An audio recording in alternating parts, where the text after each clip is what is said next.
যে কোনো সময় বৃষ্টির বেগ আরো বাড়তে পারে। এরপর রতন অনেক কষ্টে টেনে হিঁচড়ে জালটি টেনে নৌকায় তোলে, আর তাতে ও মা, দেখো দেখো, অনেক মাছ উঠেছে গো, মাছগুলো বেশ বড়।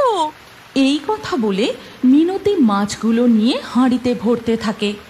ঠিক তখনই সুন্দরবনের জঙ্গল থেকে ভেসে আসে বাঘের গর্জন। এই মিনতি, তাড়াতাড়ি নাও, আমাদের আর এখানে থাকা ঠিক হবে না। নাও নাও নাও। মিনতি ইলিশ মাছগুলো হাঁড়িতে ভরতে ভরতে হঠাৎ সে দেখে তাদের জালে এক অদ্ভুত সুর বিশিষ্ট সোনালী রঙের মাছ উঠে এসেছে। ওই গো, দেখছো এটা কি মাছ গো? এমন মাছ তো আগে কখনো দেখিনি। এটাকে কি জলে ছেড়ে দেব? আরে, হাতে অত সময় নেই, যা মাছ উঠেছে তাড়াতাড়ি হাঁড়িতে ভরো, ও সব পরে দেখা যাবে। এরপর রতন নদীর পাড়ে নৌকা লাগিয়ে মাছের হাঁড়ি নিয়ে সুন্দরবনের জঙ্গলের পথ ধরে বাড়ির দিকে যেতে থাকে। ঠিক তখনই আবার বাঘের গর্জন শোনা যায়।